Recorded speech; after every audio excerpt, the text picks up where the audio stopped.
nafsi ya tatu ya utatu wa Mungu. Leo hii kuna makanisa mengi sana hayaamini kuhusu Trinity, na hii inaleta vurugu sana kwa ajili ya kutokuelewa uwepo wa Roho Mtakatifu. Wanaweza sifiwe sana. Amen.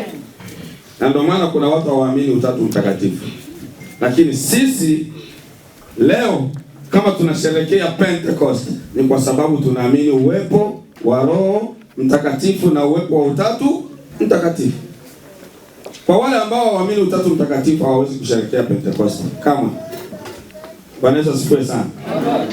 Kanisa lolote lile ambalo alikuwaji linasherehekea Pentecost, wao na utatu mtakatifu ni vitu viwili tofauti. Tumesema Roho Mtakatifu ni nafsi ya tatu katika utatu mtakatifu. Ainisha ya pili inasema hivi: ni uwepo wa Mungu unaoishi ndani ya mwanadamu au ndani ya muumini. Amen. Ni uwepo wa Mungu unaoishi ndani ya muumini. Ngoja nikwambie hili. Watu wengi wanakuwa na maswali sana kwa ajili ya watumishi wa zamani. Na hii inaleta maswali sana kwenye makanisa yetu. Nasikia mtu anakuja kuuliza, mchungaji, mbona Daudi alikuwa na wake wengi lakini Mungu alikuwa anamtumia? Nifuate kwa makini. Na mbona sisi wa siku hizi ni tofauti? Kuchukua wa pili tu tayari umetengwa. Bwana Yesu asifiwe sana. Amen. Nifuate kwa makini. Watumishi wa zamani Mungu alikuwa anatumika nao kwa vipindi. Ina maana wao walikuwa wanatumiwa Roho Mtakatifu Mungu akihitaji kutaka kuwatumia kwa kipindi fulani. Amen. Amen. Ina maana wao hawakuwa wanaishi na Roho. Walikuwa wanatumiwa Roho Mungu akitaka kufanya nao kazi kwa kipindi fulani. Bwana Yesu asifiwe sana. Amen. Ila sisi leo Roho anaishi ndani yetu. Ni tofauti na wale ambao walikuwa wanatumiwa kwa wakati fulani. Bwana Yesu asifiwe sana. Wangapi tuko pamoja? Asante sana. Nimekwambia na kufundisha. Roho Mtakatifu ni nguvu ya kanisa duniani. Roho Mtakatifu ni nguvu ya kanisa duniani. Kanisa, mkisikia nyimbo za waimbaji hapa, lobonga wakwela lomba kantema wa mato ele. Na kweli kama kanisa alina uwepo wa Roho Mtakatifu limekufa.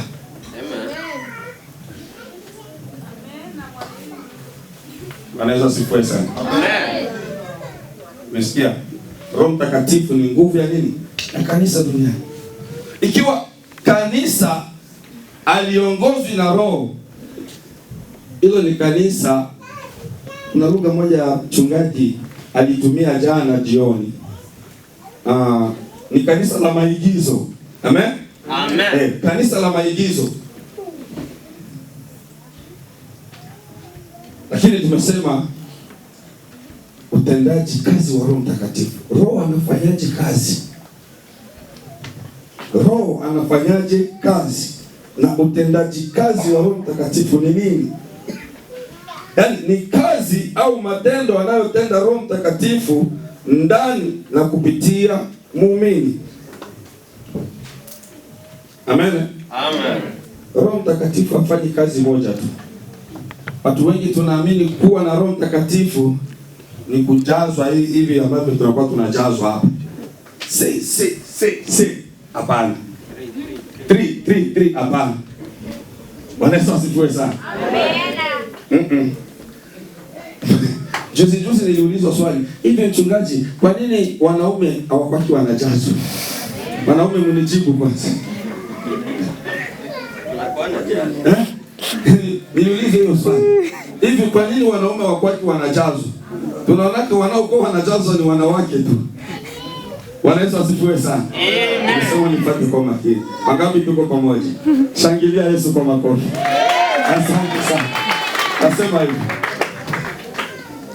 kujazwa na Roho Mtakatifu kwa muumini. Sasa kazi ya Roho Mtakatifu kwa waumini inakuwa ni nyingi sana, lakini waumini tumejiwekeza kwenye kituo fulani hivi. Amen. Mara nyingi tunasema Mungu anasema na watu katika sifa na maabudu, si ndio?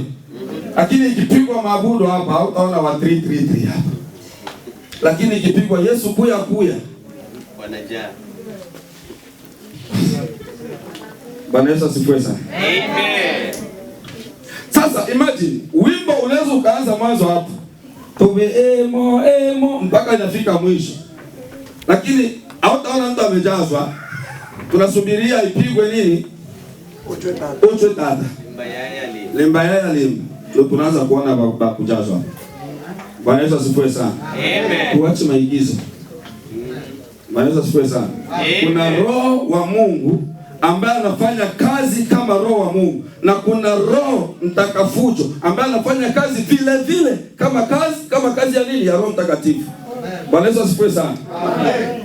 Ila tusipokuwa makini, hawa wanafanya kazi ya kurudisha huduma isiendelee. Amen. Nifuate kwa makini.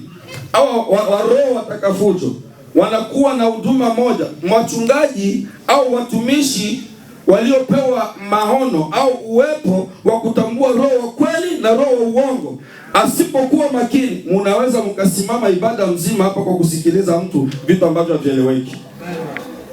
Bwana Yesu asifiwe sana. Amen. Mimi iliwahi kunitokea, nikawa kuuliza mtumishi mmoja, tulikuwa kwenye chumba cha maombi.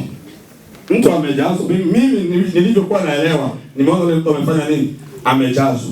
Lakini yule mtumishi nasikia anaambia watu muende ukimwombe leo. So mimi naona yule mtu amejazwa, kivipi tu aje kuombewa? Bwana Yesu asifiwe sana. Amen. Baada ya ibada nilimfuata, maana nilitaka nijue vitu wa mzuri. Amen. Amen. Nikamfuata yule mtumishi nikamuuliza, yule mtu alikuwa anajazwa, kivipi tu alipeleka waende kumuombea? Alinijibu kwamba yule alikuwa kazini. Ni roho ambaye alikuwa kazini kuzuia tusiendelee na nini? Na huduma, ni pepo. Haleluya. Bwana Yesu asifiwe sana. Amen. Wanakuja hivyo na yeye anatumia lugha mimi Mungu nasema. Bwana Yesu asifiwe sana. Amen. Wanatumia lugha hiyo. Mimi Mungu nasema. Kesheni bila kuomba. Na Mungu ndo amesema tutabisha. Bwana Yesu aturumie sana. Hebu tokea sehemu. Wengine amejazwa. Tunatumia lugha kujazwa, maana ndo wanapenda kutumia amefanya nini? Amejazwa. Na wanasema amejazwa na nini? Na Roho Mtakatifu. Mtu akaenda kumshika. Maana unajua wa mama wetu nawapenda sana. Ona anjo mimi tumbano kuchambelela ubirube.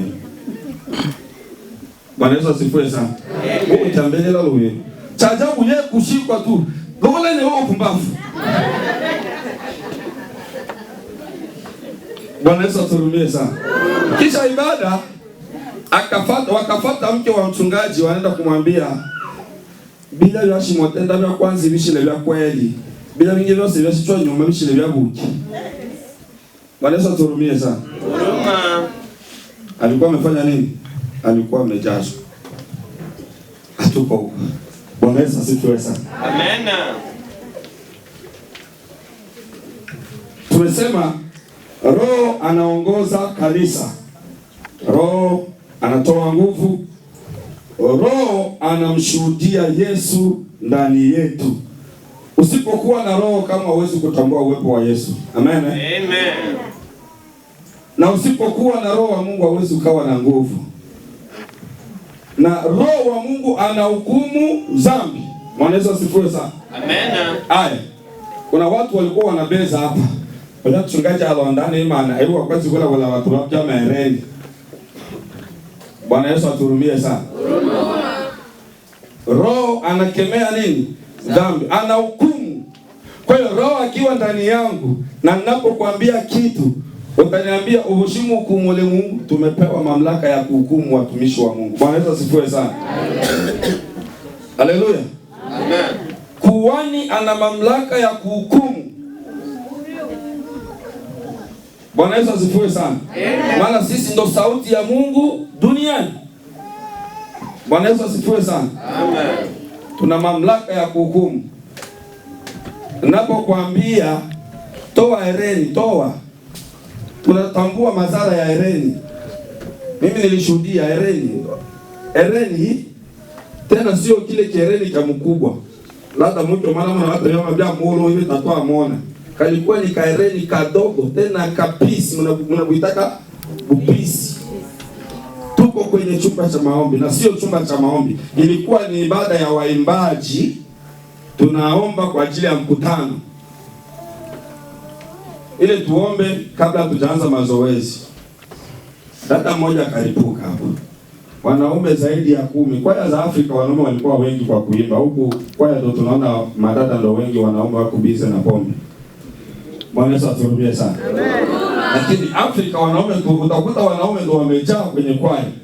Sasa wanaume wote ambao walikuwa kwenye kwaya, hadi tulijaribu kutumia muscles zetu zote, zilishindwa kufanya kazi. Lakini mtu mmoja akapata ufunuo pale katikati. Tulishaomba, kama ni kuchoka tulishachoka, wengine washakaa chini. Wamama wa maombi wanaelewa haya mambo haya. Si mnaelewa?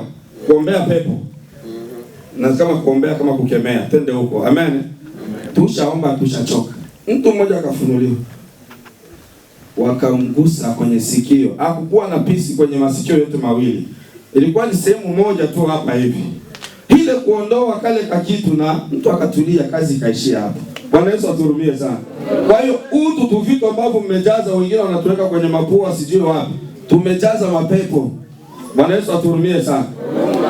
Na ndio maana kila siku tunawahukumu kwa hiyo. Maana mnatumia lugha tunawahukumu.